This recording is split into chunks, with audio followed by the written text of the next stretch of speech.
Welcome to Deep Shift, a show exploring the vibrant new future of a planet awakening. Welcome everyone to Deep Shift. I am here with Alex Lasarev. Alex is a comedian, podcaster, and I'm excited to go deep with him. Alex, welcome to the podcast. Such a pleasure to be here. Great to see you. Great to meet you. Let's dive right into it. A lot of people listening are interested in the shift that's taking place on this planet, which is happening outside, as we can see the whole world is sort of transforming in front of our eyes, and also inward. A lot of people are going through inner awakenings. And I was listening to your podcast, and on your first episode, you talked about this crazy woman who was yelling and screaming. I was wondering if you could tell that story. Sure, yeah, that was my first awakening. It's weird because at the time I'm like, this is amazing, and then years later you're like, oh yeah, that was just me starting to wake up.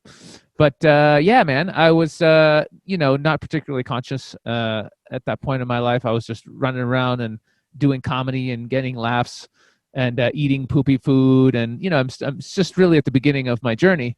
But by some random coincidence, I was actually running around flirting with women, which is one of the things I got into pretty heavily. And I was walking out of the Eaton Centre Mall one day in Toronto, which is where I'm from, unfortunately. And I have to bash Toronto. All Canadians, they know. And basically, I walked out and I started flirting with this really cute Japanese woman, and we had a really deep conversation. We got into like God and spirituality and all this stuff. And at the end of it, she just says, "Hey, do you want to? I have this one book left, but it's only for somebody special who's really going to read it. Are you going to read it?" And I was like, "Yeah, I'll read a book if you give me a book."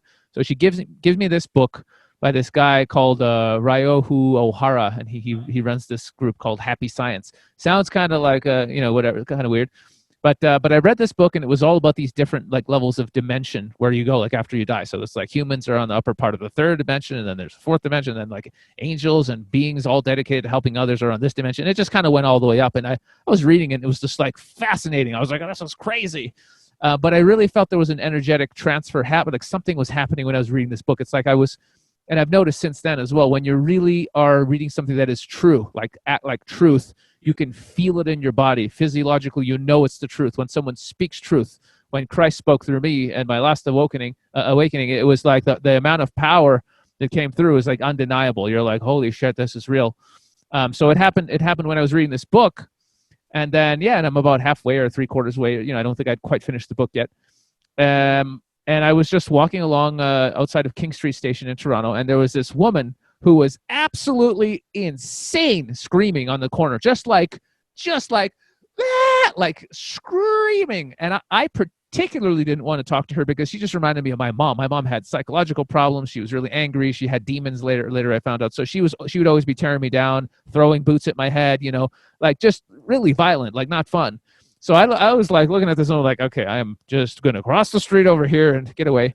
So I just kind of avoid this woman. I go downstairs into the subway, and then this little voice in my head, it wasn't like I heard the voice, but it was just this intuition that just went, go and talk to the crazy lady, right? And I stopped. I literally just had this idea, and I was like, why would I do that? That's exactly what I don't want to do.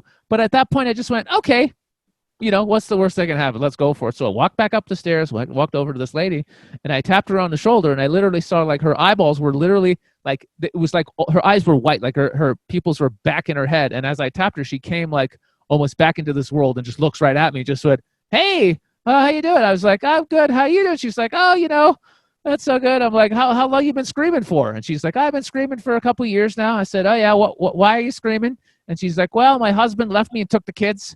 So I'm out here and I scream, and I'm like, okay, I can see that.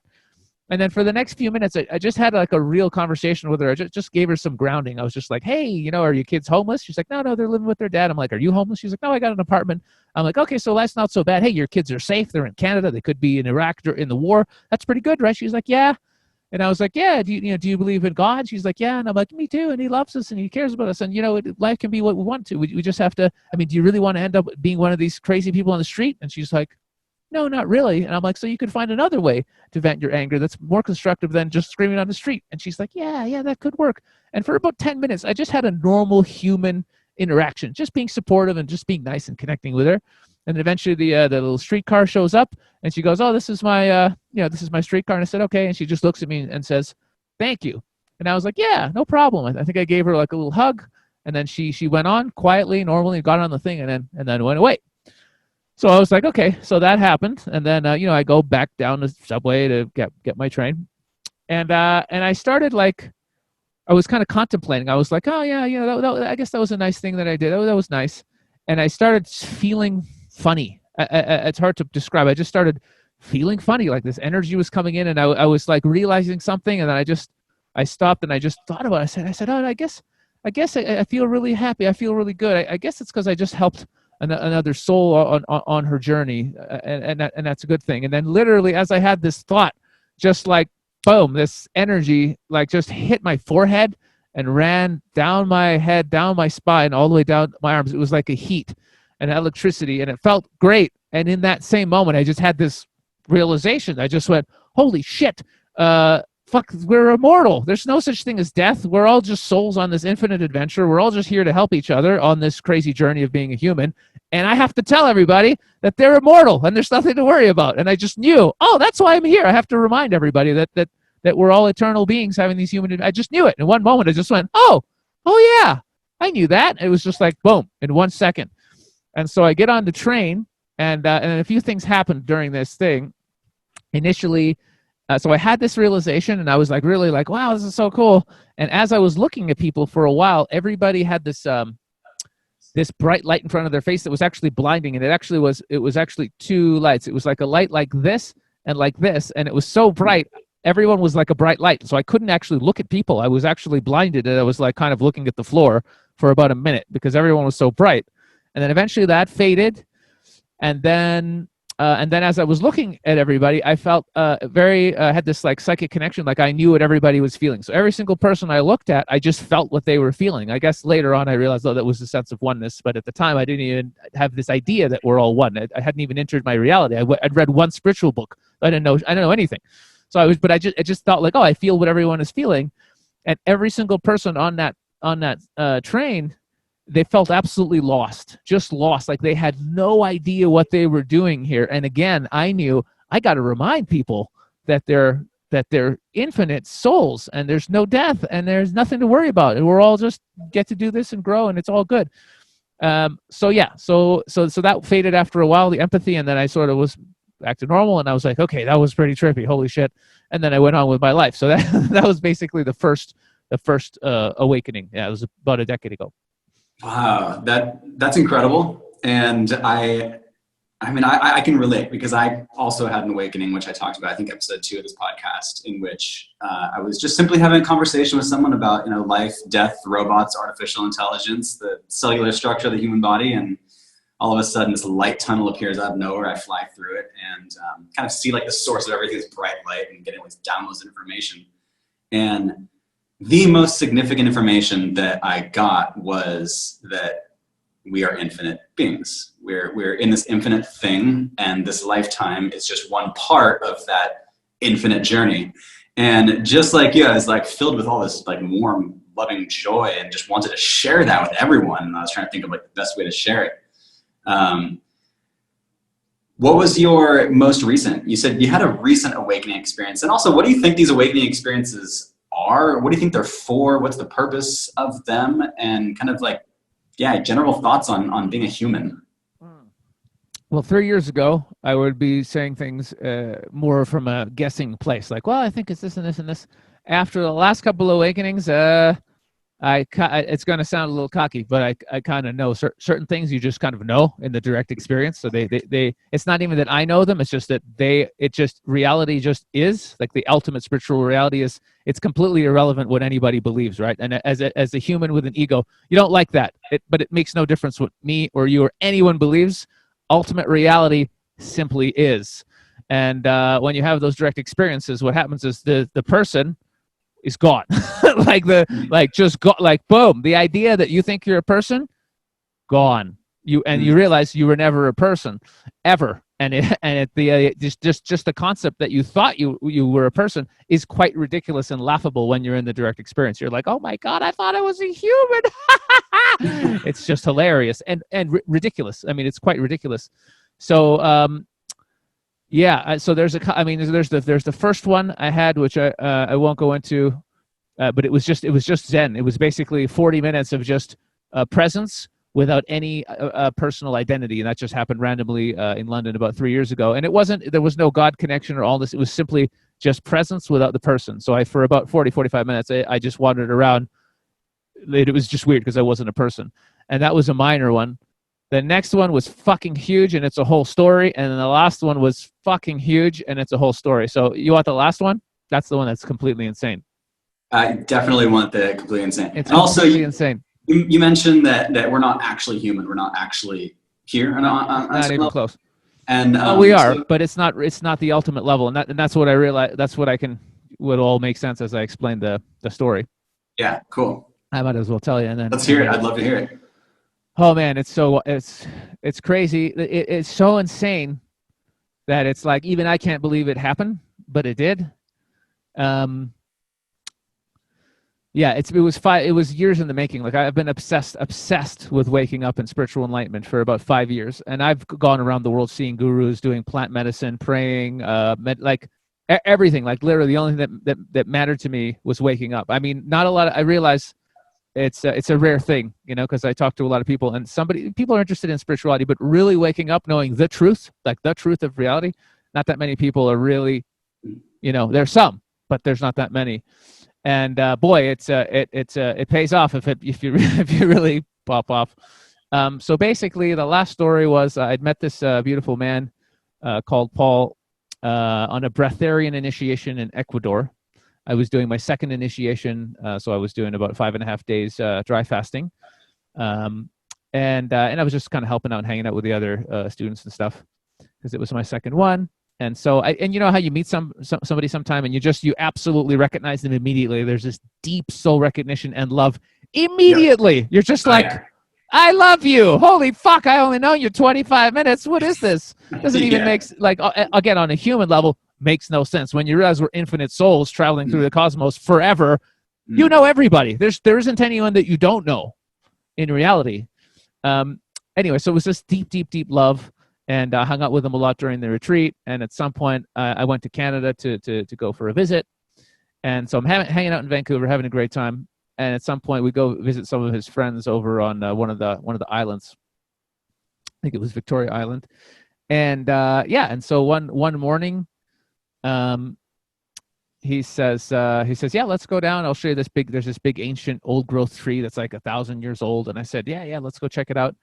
And I went over to this tree, and it was just this massive thing, like massive. And I do qigong and stuff. And I was standing in front of the tree, and I just for a minute, just to connect. And I got some kind of like something happened. There was an energetic shift, like the tree did something. And I was like, whoa, that was something. And I don't know what it was. It just felt good. And I wanted to hang out the tree more. And he's like, no, let's go. There's a lake over here. I'm going to show you the lake. And he's like, you can visit the tree again later. I was like, all right. So as we start walking towards the lake, and I start talking about how good I was feeling because of what happened the previous night. I took about this much of weed, and that's about a once or twice a year thing for me. I just never really, just not my thing, not really into it. It makes me paranoid. I just never bothered. But once in a while, I'll take a puff, and sometimes I'll go into what I call comedy mode. And the night before, for 3 hours, I went into comedy mode. I was joking around, it was just hilarious. But also, it wasn't the immature jokes I was doing when I was in my 20s. It was jokes coming from a much higher spiritual place of oneness and love. It was jokes coming from that level where I was like, oh, this is the comedy I'd like to bring to the world. This is really who I am.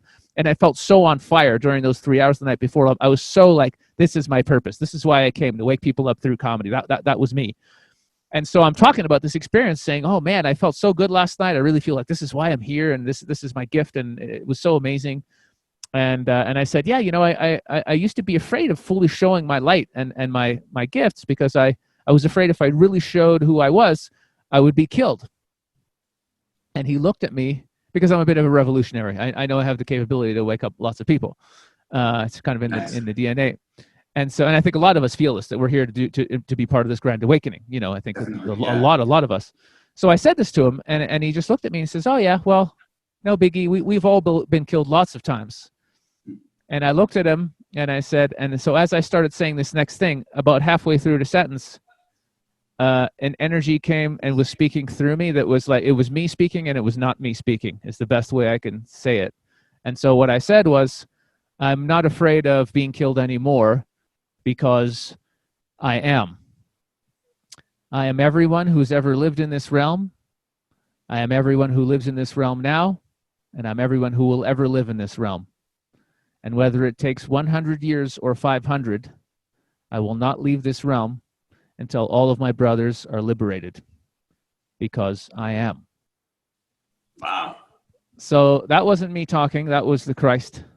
And as he spoke through me, and I was looking at Paul and he was looking at me, and it was literally God seeing God. It was such a, and as I said the words, it was again, even though I'd had big awakenings before, it was the absolute realization of truth of these words, that I am all beings forever, eternal. And as I said that, I felt that absolute power and knowing. It was like, holy shit. And literally 1 second later, I knew I was about to die. I absolutely felt I'm about to die. I felt fear. I looked at Paul in the eyes and I said, I'm dying. I'm going to die. And he just looked at me and he said, with love in his eyes, total love and compassion, and he just said, it's okay. And in that moment, what he saw, I actually let out a death scream, literally a death scream as I collapsed. He caught me and put me on the ground. For me, I was just, again, I was no longer in the body. I was just thinking. I was just energy. I was just thinking. So here's what I was thinking during this period. I was thinking, that's weird. I knew that I had just attained the ultimate, that I knew that I just realized the thing I was looking for so long, but it was really the second time, but this was just different. And I knew I'd attained, and then I thought, well, hang on, I just realized I'm eternal, and now I'm dying. That doesn't make any sense. And I thought, well, I'm not going to fight it because I know where I go. I know that I'm, because I've had such realizations before. I know I'm going to God. There's nowhere else to go when you leave here. So I said, okay, I'm not going to fight it. I'm going to God. And I just accepted it. I just accepted, okay, I'm dying. It's all good. And I was waiting to go to the light. I'm literally waiting to go to the light. And a little bit of time passes, and I'm literally just like looking at my watch, like, okay, any second now, going to the light. Here we go. Any moment now. And again, nothing happens. And then eventually I wake up. I wake up and I'm laying there on the grass, and Paul is at my feet. And I was so convinced I had died. I thought I was in heaven and he was my guide. That's how real it was. I looked at him and I said, am I dead? Did I die? And he said, no, the old you died. You're still here. And it was extremely disorientating. I was looking around for a while. It was like I was like dizzy. It looked like almost everything shook. I was just really confused. And then I was like, all right. And then I got up, and then I knew I had to go for a walk in the swim in the river. So I went into not the river, the lake. So I went swimming, like came out. Basically, for the next 12 hours, or the rest of the day, I can only describe. I mean, there's no description. There's no description. It was like waking up out of a nightmare. It's like literally, like when you have a really, really bad dream and you think it's real, and then you wake up and you go, "Whew, that was just a dream." That's what happens when you go through an ego death. So obviously, I didn't die. The ego went through a death. It was many layers of fear and conditioning and all that kind of stuff that had to do with that person that died. And it was just bliss and beyond imagination. Like everything was God. Like I was looking at people in the eye, just like this, just like blown away, looking at the trees swaying like they were magic, just like everything. When I went to swim in that lake, like everything around me was myself and was conscious and was looking at me. Like everything was myself in everything. Like the realization is that what I am is everything in existence. All sentient life everywhere is the self. It is myself. It's everything. There's no past, there's no future, and as weird as it sounds, there isn't even a now. There's just all that is. Like existence itself is my nature. Existence, being, all of it. That is the truth for me, and it's actually the truth for all beings everywhere. It's almost incomprehensible. for the It is human mind. incomprehensible. It's like it happened, and I realized, and it's fucking mind blowing even to be talking about it now. But that is the truth of what I am. Like I cannot pretend to be a person anymore after that. I just like I can't. Like I'm not because I am a person on one level, but that's what 100-year experience. The other that I am is without it. There's not even an age to it. It's forever. It's always been. It's always will be. It can never not be. So compared to that, this is not this. What is as temporary as a human cannot be the real. It is what is permanent and forever that is the real. 100%. So some of the downloads that came in, and I haven't even gotten to there's another part of the story that's fucking insane, but some of the downloads that came in, there was a few. Well, let me finish because there's more to the story. So that day was just absolutely crazy. I was sitting there in a state of absolute bliss and oneness with everything. It was all the self, and a little mind actually thought popped up in my head, which was like, shit, you're never going to be able to do stand-up comedy or tour the world or do anything, because I was in such a state of bliss. Like I couldn't function. I couldn't go to an airport and get on a plane. I was useless.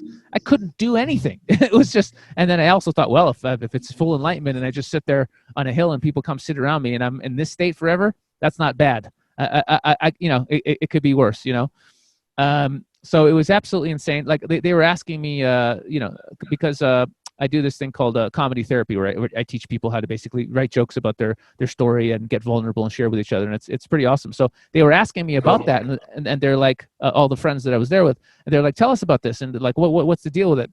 And I started talking about my childhood, my abusive childhood, and after like 30 seconds, I stopped and I went, I can't talk about this because it's not me.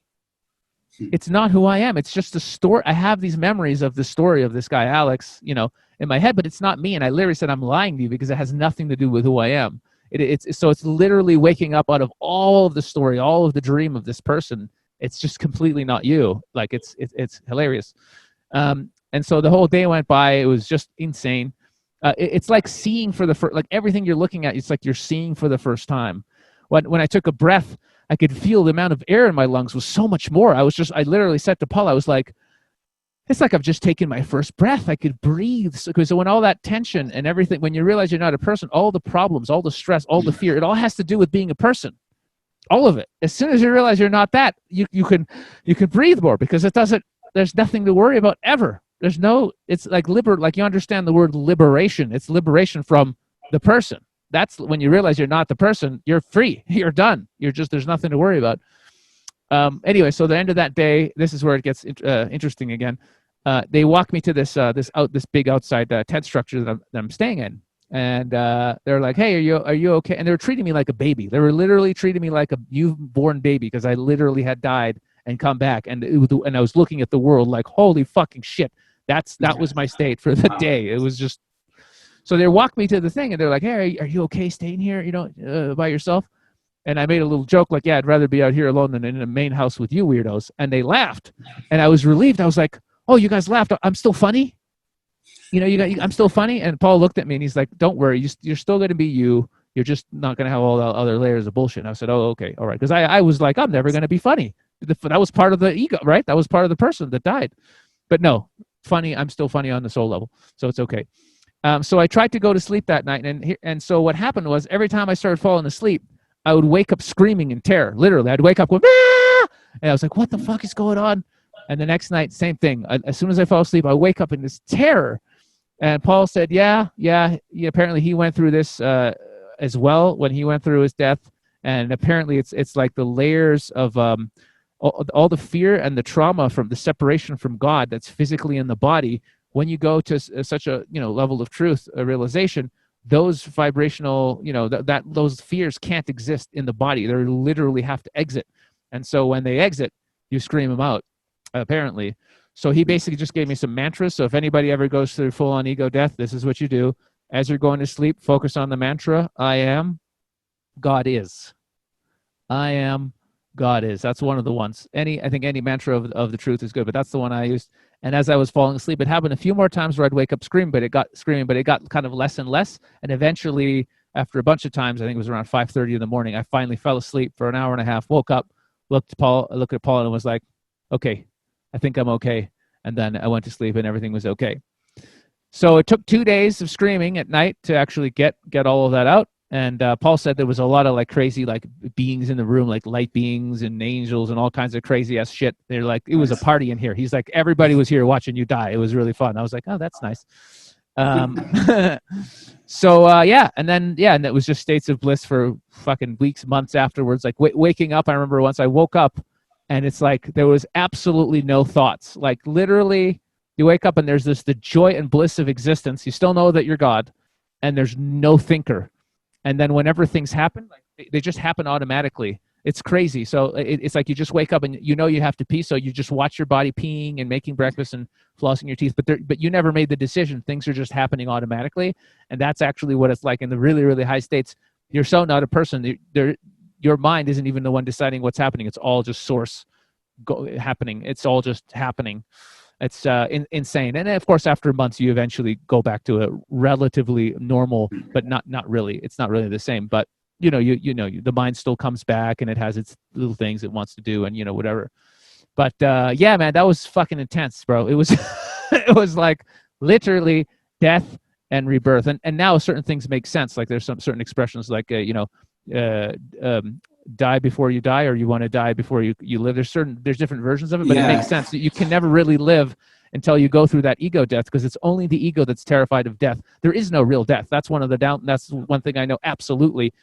That death I went through, one of the downloads I really understood, and like in that ultimate state, that there's no you are the answer to all questions. So any questions I had were answered. So even just thinking of a question, immediately the answer was there. So after that, there really aren't questions. There's just what is. And so some of the downloads were, what happened to me, every human being that's incarnated today is going to go through that death. There's no way everyone has to die to really go back to source, essentially. And so enlightenment is your destiny. It's your destiny. It has to happen. Like, of all the things you could do, the one thing you can never not do is not wake up. You will wake up. But the question is, when? And that's something you can't control. You can go on about just focusing on money and sex and drugs and whatever the hell all the crazy humans are doing, and you could do another 1,000 lifetimes, 10,000, 100,000, million lifetimes of suffering before you decide to wake up, and then you will. Or you could do it now, or you could do it next life. You could do it pretty soon. So that we can choose. But whether or not you will achieve enlightenment, everyone will achieve enlightenment, because it's literally returning to the truth. That is who we are. That is what we are. We are that absolute state of all that is. That's actually us. There is only one being in all of existence. There is only one being, and it is I am. And it's split into infinite beings, and here we are. But there is only the one. So when the spiritual people go, separation is an illusion, well, it's true. They may not have experienced it, but it is the truth. There is only one being. It is the self. It is the consciousness, and it is eternal. And that's us. That's what we are. Well put. Well put. It reminds me of the Eckhart Tolle quote, die before you die and realize there is no death. And that's it. I think humans, one of the major fears that people have is death, the end. And this whole pandemic that's happening on the planet right now is bringing up a lot of the fears of death and dying. Would you say that, it sounds intense, like what you went through. It sounds kind of crazy. Did your life change for the positive after that? Like, would you say it was a good thing, or was it just like discombobulating? It was the best thing. I guess I'd been getting ready for it, because I've been, again, on the path for a long time. I've had some really nasty experiences on ayahuasca. I've had some nasty deaths on acid once. I had such a bad trip where I literally had to trust in God and accept death just to get through it. And as soon as I did, I was okay. And I learned the hard way. Don't fight it. Never fight death, because it's only your ego that's trying to hold on to this world, and because it thinks it's so important and it thinks it's going to come to an end.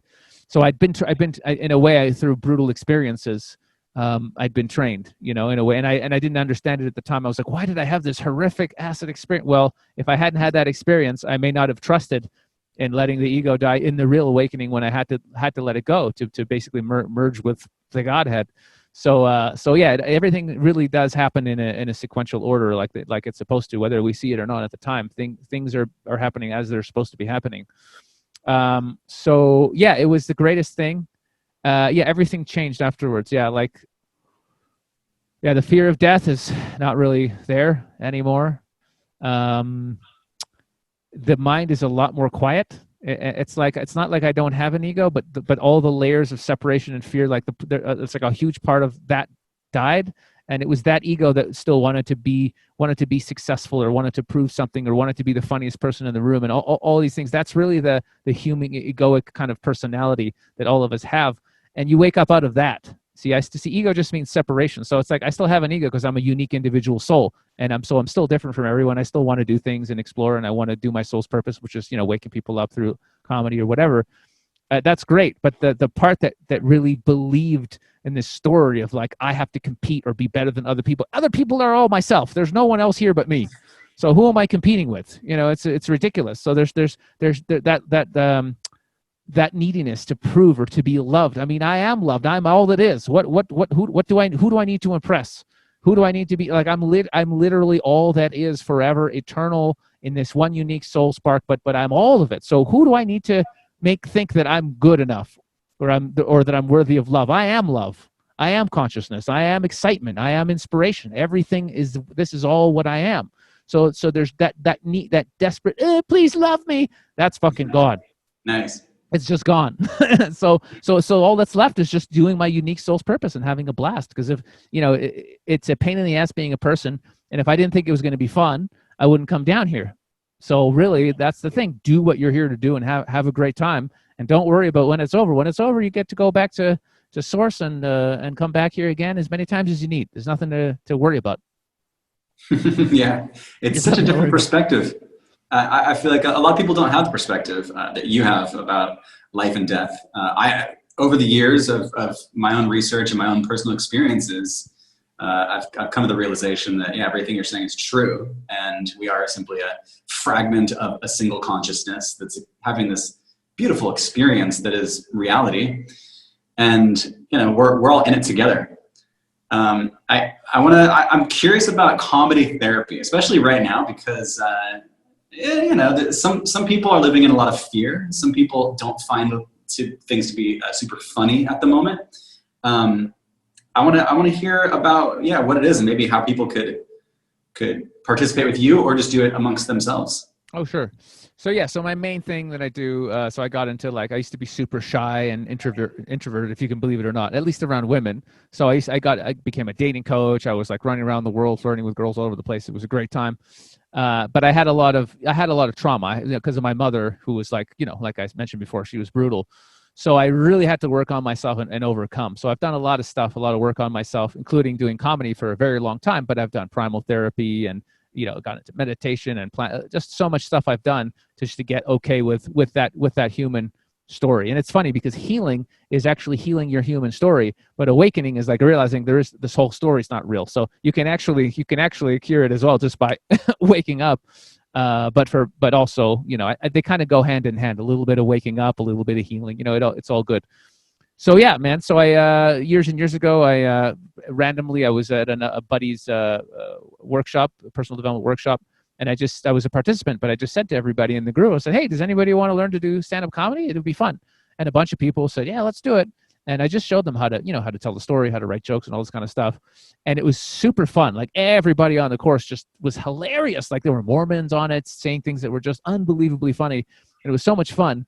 And I was like, man, there's something to this. I'm going to do this again. And I just started doing this around the world. But as I was waking up myself, I was basically putting into that a lot of exercises that were all about really just opening up, being vulnerable, sharing your fears, sharing your work, like just sharing your stories, all the parts of your life that you don't want to talk about, like actually bringing those up and seeing what's funny. How do we make it funny? How do we turn this into a joke? So, but by the end of the course, not only are you more vulnerable and you're able to just communicate honestly and share your shit, you can actually talk about yourself in quite a funny way and talk about all your bad stuff and make people laugh. And the connection that you have between two people, when you're able to like come up and just share who you are, because most people, they wear a mask. They're, most people are fake. They wear a mask and they're, oh yes, I'm very successful and blah blah blah, and I have this company, all this bullshit. And it's like you talk to people and that's not really who you are. This is a front.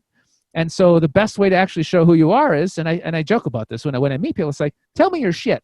Tell me your fucked up childhood. Tell me that kid who, you know, broke your sandcastle and beat you up when you were 8 years old and you're fucking terrified for you. I mean, give me that stuff, because that's how we really connect. That's how we show truly who we are. But by showing the imperfect side, the dark side, the other side that we normally don't want to share, show me that.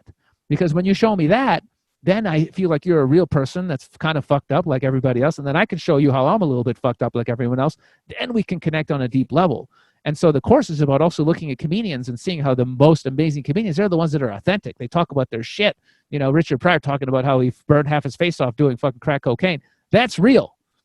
You see what I'm saying? So being vulnerable and being able to share your real stuff and to an audience, it's really, really powerful. And I've seen people have breakthroughs just telling their story and laughing about it. I've seen people energetically go from, "Oh, I can't talk about this," to like 2 weeks later being like, "Oh my God, it's so fucking funny." So, and you could just see them laughing at this trauma that they were holding in, and without drugs, without anything, just being okay with sharing your story. So it's really powerful. I've only done it all around the world, but never online. So now we've basically turned it into an online format because of the crazy Corona stuff. So anybody in the world can go on this 8-week course and work with me in live calls, and you know, yeah, it's powerful. And in the end, you get to face your big fucking terrifying fear, which is you get to go up on stage and you get to do comedy in front of a bunch of people. That's sweet. For the online one, is like a Zoom version of There will be a Zoom version, but then the final mission, which, you know, you can choose to accept or not, but the final version is you actually go and sign up at a comedy club or an open mic and you actually do your set. But yeah, you'll be practicing obviously with all of us online. Yeah. Wow, that's incredible. When's the next online workshop? So the very first one is scheduled to start May 31st, so that's very soon. Oh, nice. And we might let some people, you know, if they find out a few days later, everything's recorded, of course, so you could join a few days later and it wouldn't be the end of the world. And yeah, we'll see how it goes, and hopefully I'll be running them again. But it's so much fun. Like it's just so much fun. It's like you're literally laughing throughout the whole thing. Like that's the point. Yeah, to make light of some darkness that people have, I think it's so healing, because a lot of people hold on to the dark things, the bad things that happen, and it just festers, turns into this feedback loop in their mind, and you know, that turns into dis-ease, and it creates all kinds of unfortunate things in their life. But to be able to take it and to share it is one thing. Like to be able to just share it in like a self-help group or a self-development group or therapist or anything like that is pretty huge as well. Like just to get it out there energetically, to remove it from your system and your body. But then to turn it into comedy, I think there's something very magical about laughter and about comedy. And I'm curious, like, how does someone take that trauma that they think is like the worst thing ever, but then turn it into something that they can share that makes people laugh? Well, you're gonna have to sign up for the course to find that out. But no, the short version is it's really just getting okay with it. It's really just the realization that everyone's got shit, right? Like every human being, if you're a human being, you've got stuff. And so when you stop trying to be perfect and you accept that no one is perfect and neither are you, and you should, as a human, you as the divine infinite one consciousness, you are perfect. Yes. But as a human, no, you got your shit. So just getting okay with that and accepting that. And so a lot of the exercises are about that, getting okay with the fact that we're not perfect and sharing some of that imperfection.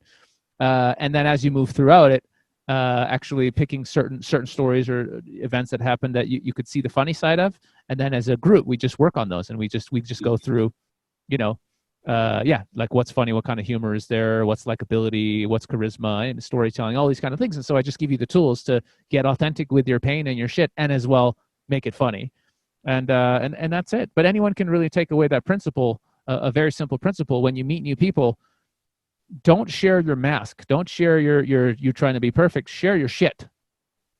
You know, and if you can joke around about your own your own little trauma or your story or your bullshit in the first minute or two of meeting somebody, and show that you're a little bit humble and that you're not perfect, man, that goes a long way to disarming people. And that's actually one of the keys to charisma. Actually, we just had a module on my Infinite Man online coaching academy just about charisma. So I did like an hour or whatever it was call, just talking about charisma. And that's one of the key principles, is showing people your imperfection. Because if somebody comes in and you're like, yeah, I'm super successful. Look, I've done this, and you're like, oh my God. And then of course the ego goes, oh my God, I'm nothing compared to this guy. Oh my God. But if you're just like, hey, yeah, a billionaire walks in the room and just goes, actually, yeah, you know, I used to piss my bed all the time when I was a kid. Oh yeah, they'd call me Mr. Piss Pants, you know, all the time. I just piss my bed. It was up to 9 years old, peeing my bed all the time. Whatever, just some joke suddenly you're like, oh, he's fun. Like he's telling me all this shit most people wouldn't share. Wow, he's a real human being. He's not perfect. He's got shit too. Great. And you'd be able to relate to the person rather than them coming in and says, yes, I made $1.9 billion this year. What have you done? It's like, I made a few really good spiritual podcasts for my podcast. I mean, you know what I mean? Yeah. So that's one of the secrets people I don't think are aware of, connecting to people. Share them your shit. Make fun of yourself. I actually have a video that I actually share this one technique how to do. It's about a 13-minute video. It's inside the Infinite Man Cave. So if anybody goes to infinitemansummit.com and they join the cave, it's free, and you can see a video where I go into how to actually make fun of yourself and connect with people instantaneously. Nice, beautiful. Yeah, I feel like that is pure gold. Charisma is a great word, great thing to strive for. And I think also right now with a lot of people, shifting businesses online personalities, podcasts, YouTube, like all of that is becoming pretty. There's like 10 times the traffic there was on Zoom calls or Facebook Live or Instagram Live than there was just a few months ago. And there's a lot of people shifting online. Even like Joe Rogan just was paid like $500 million to move his podcast to Spotify, which is insane for a single person. And I feel like what you're describing is also super beneficial for people who want to be online personalities, to recognize that you don't need to be that perfect online personality. You share your vulnerabilities. That's it. I mean, really, you don't have to be like super funny or any of these things, but just to be okay with who you are. I mean, self-acceptance is the most charismatic thing, when you're just okay being you and you're not trying to prove anything or manipulate anyone or impress anyone, and you're just cool with you. Man, people want to be around that. They just want to be around that because they feel your energy of just, you're cool and you don't want anything. And energetically, you can just hang out. Like you hang out with these high level beings. Oh my God. Like, when I've had my really crazy, experiences, people don't want to leave your presence. I mean, I'm a pretty popular guy anyway, but right after having these experiences, I was in such deep states of peace where I'm just sitting there and people would come and just sit around me and look at me, and people were just having fucking experiences just because I was at a certain level of, vibration that was completely insane. But some of that stays with you. And the more you accept yourself as well, and you're just okay. And you, again, awakening is really just, it's waking up out of the illusion of being a person. And a lot of that is really the belief that you have to do or achieve or all this kind of stuff. When you, and it's also a lot about, getting more, whatever it is, more money, fame, success, houses, whatever bullshit. But waking up, when your consciousness goes up and up and up, it's all about service to others. Like the only thing that really becomes important to you is like you want to help other beings in any way that you can, because it's all you, it's oneness. So of course, if you come across someone and they're really in a bad way and you're great, you just want to help them out. So that's what's happening on planet Earth right now. People are waking up out of this delusion of it's all about me and more and success and all this kind of stuff. It's like, no, it's not. It's about peace and harmony and love it's about integrating all of us back into that one on some level. It's really, we're returning to the truth, which is oneness, which is love. That's where we're all heading, and it's inevitable. That's why I really laugh at the certain. I don't want to get too dark, but certain agendas where they want to separate everybody. Which that's what COVID is. It's just an agenda to separate everybody and think that everybody could get you sick. So it's completely insane. As before, they were separating people with like man versus woman, feminism and man right, all this kind of stuff, and black Politics, versus white, all of it, rich versus poor, all of it. Now it's just like, no, it's everyone versus everyone. Anyone could get you sick. There's a virus out there, so it's complete insanity. But I think but that's the agenda. But I think millions of people are waking up to it. So I think what's going to happen is the opposite effect. Everyone's going to wake up and realize, hey, we're all in this together. We're all brothers and sisters. And anyone that's trying to turn us against each other, that's actually, I don't want to say the enemy, because there really isn't any enemy exactly, but there are beings who are really in their egos and they want power and they want control and they really want to manipulate this dream world to be what they want it to be, which is essentially a nightmare. And I'd rather it be a paradise, because and as many of us, the more of us decide that it's going to be a paradise, and let's just not fall for their, it's just magic, it's just, they're just sprinkling just wake up. Stop watching mainstream media. It's all lies. It's all there to control you. Stop watching lower vibrational movies. Anything that gets you, that normalizes murder or rape or violence. Just get rid of all that stuff. Don't listen to music that calibrates low. You know what I mean? Like raise yourself up. The solution to any problem actually is raise your level of your consciousness and vibration. Any problem that you think you have, if you raise your consciousness up enough, it's not a problem. Yeah. And a lot of It's true. people, Like any problem, raise yourself up enough, there isn't a problem. yeah. Then the question is how, and I think, yeah, turning off the news is one great first step. And that it really is just pure programming and trying to put fear in people, because if people are scared, they'll stay tuned in for that commercial break to see what this news anchor is going to, try to help comfort them with. Well, I mean, they call it television programming because it is programming. And with all the major things that happen, like this COVID thing, it's a false flag event, right? It's all been planned. There's documents going back quite a long time, Rockefeller Foundation documents from 2010 explaining everything that's happening right now. Event 201, they planned this early, the year before. They rolled it all up. Everything's been planned, everything to the T, and it's always that way. So it really, they show you what they're going to do, because people are stupid and they don't, but it's one of their rules. They got to show you what they're going to do, and then they roll it out. So stop watching the freaking news for one thing, and stop trusting authority. I mean, that's the number one thing. That's the number one problem. People trust government. Don't trust the government. Trust yourself. You're a divine sovereign being. You literally are everything that is having a human experience. You are God force. Why would you give your authority to any organization that will take your money and use it for war and propaganda and murder? You know what I'm saying? Like, stop it. Stop trusting authority. Stop trusting the government. Listen to your own internal guidance. You're a sovereign being. So do you think it was purposefully released? It doesn't really matter, because it's all been planned out so that when it happens, this is what they're going to do. But yes, I from what I've seen from the evidence, yes, I think it was released. Everything was. I mean, they literally ran a practice of it just before, right? So Event 201, it's all there. Things, they don't hide this stuff anymore. They're out in the open.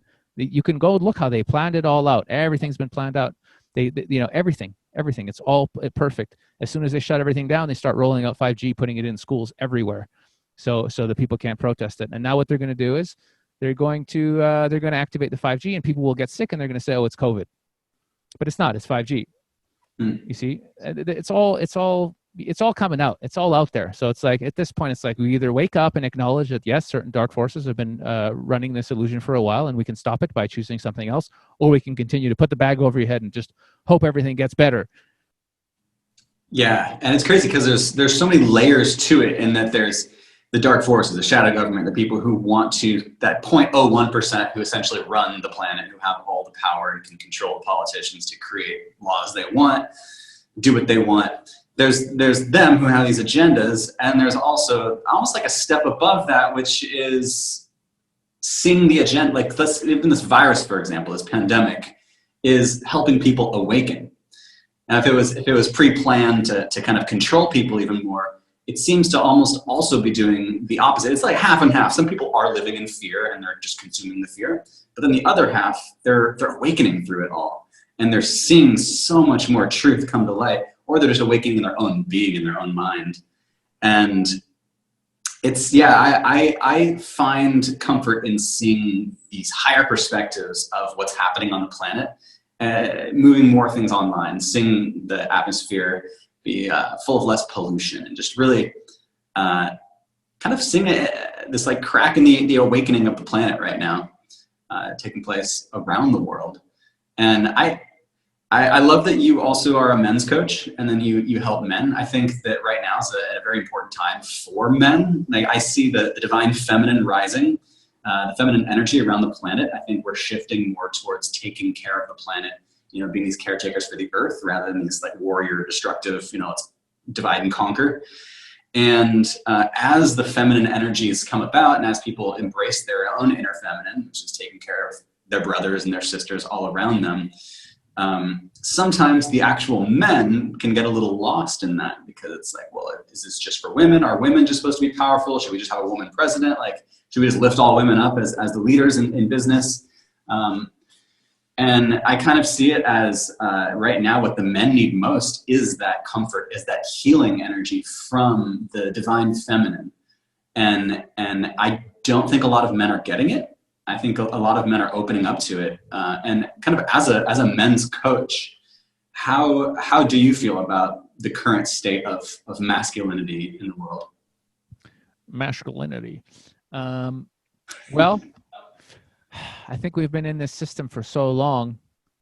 We're all so disconnected from some basic truths, right? Which is like love and compassion and truth should be just what's running the show, but it isn't running the show, and we're so lost in these narratives, right? Of like I said before, having to be successful, and like even that whole narrative of like women should go out and get jobs, all this kind.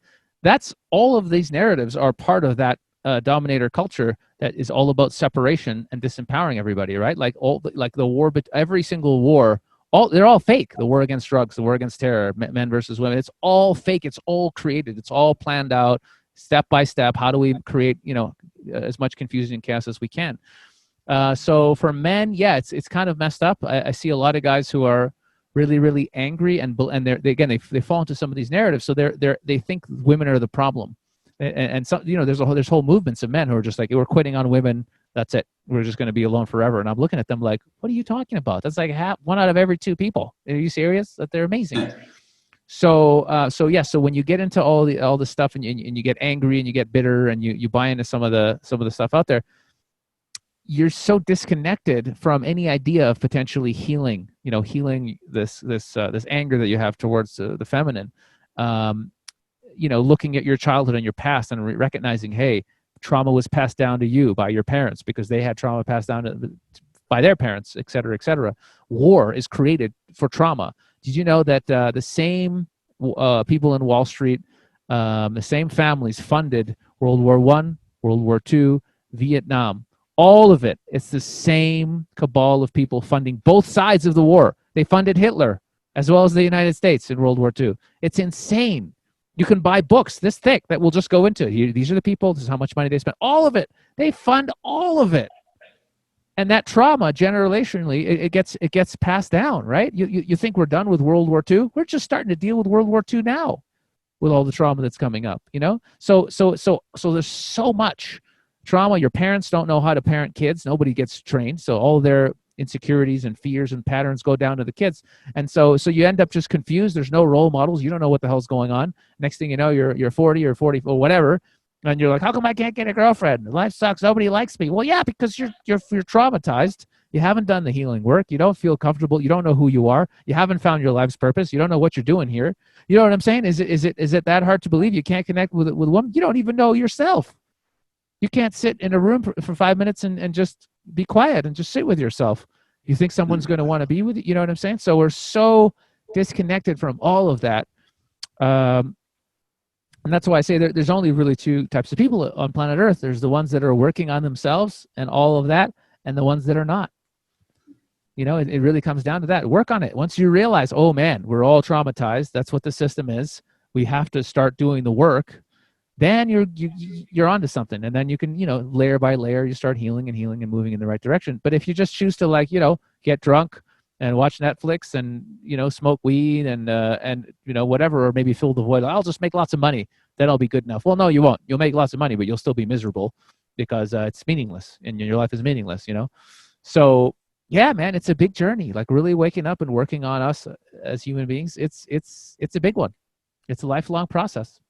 Yeah, I consider myself a lifelong learner, and I'm all about just growing, always evolving, always trying, and just being open to evolving. And I feel like the universe often gives us a lot of guideposts to point us in the right direction if we're open to it. Yeah, dude. I mean, again, I only shared a tiny bit with you, but I've had some sit downs where I just opened up my heart, literally opened up my heart to the universe, and was like, okay, I'm listening. What do you got? And just literally just downloads coming in. And one of the downloads was, it's all available for us. It's all available for us. Anything we need to know is there, and everything that is happening is like we all planned this little adventure for ourselves, right? The lessons, certain things happening. It's all perfect. Like we're just the fact that we're here. In fact, Matt Kahn, he's the one that introduced me to this. He said this in such a perfect way, and I was like, "Fuck, that's awesome." Love Matt Kahn. Matt Kahn's awesome, super awesome. If anyone hasn't checked him out, he basically just said, "You being here is exactly what you wanted. Your higher self wanted to have this crazy adventure, and here you are. So you're doing it. Congratulations, you're here. just calm down. Don't take it so seriously. So, and it's a great point. We are doing the crazy thing that we wanted to do. We're here. So Yeah. just get clear on like what it is, what's your biggest excitement, what really does it for you, and do it, and do the healing work too. Because unfortunately, part of being a human is we got to do the healing work. Yeah, I love what you're talking about, how you would ask the universe. Like you literally sit, quiet your mind and ask. And I think there is such power in that, such power where if you just sit for a moment and you just allow your thoughts to kind of fade, you can ask yourself almost any question and information will come in, downloads will come in. It's pretty remarkable. I think the mind is one of the most untapped resources that we currently have. Science hasn't yet really delved into the mind too much, but between hypnosis, past life regression, hypnotherapy, and certain, magical powers like telepathy or all minds around the planet being connected on a certain level, I think it's the next frontier, and it's something that I would recommend people listening to tune into if you feel confused or a bit lost. To just sit with yourself and just ask yourself questions and allow the answers to come in. Yeah, and it's funny because yourself can be you, the person, or your subconscious, or your higher self, or just the big self, which is everything. It's all you anyway. So it doesn't even matter which self you're talking about. It's all you. Sit down, whatever you resonate with. But yeah, it's all there. It's really crazy, but it's all there for us. We just have to intention. When people really ask me, like, "Hey, man, like, what happened that you had all these? You were kind of a dick, and you had all these awakening experiences, and you changed so much. What's the secret? What is it?" And I said, honestly, I had the intention and the desire to wake up, and I put the effort in. I just did anything I could. I didn't have a guru. I didn't have a system. I read anything I could read. I'd see anyone I could see. I would watch any video that would help me. Any spiritual teacher that can help me. I was just on it. But I had that intention to wake up no matter what. And it's all about the intention. If you sit down and you go, I'm going to sit down and I'm going to heal my body, you can heal your body. If you sit down and you go, when you really have the intention that you're going to communicate with your higher self and you're going to get the downloads, you're going to get the downloads. Really, it's really about your intention. I mean, we are the creator. We are literally creating all of this. We're the ones making all of this. Sure, there's a certain rule set and you have your power is limited as a human, but not as limited as most people think. Yeah, healing powers too. Yeah, there's some powerful.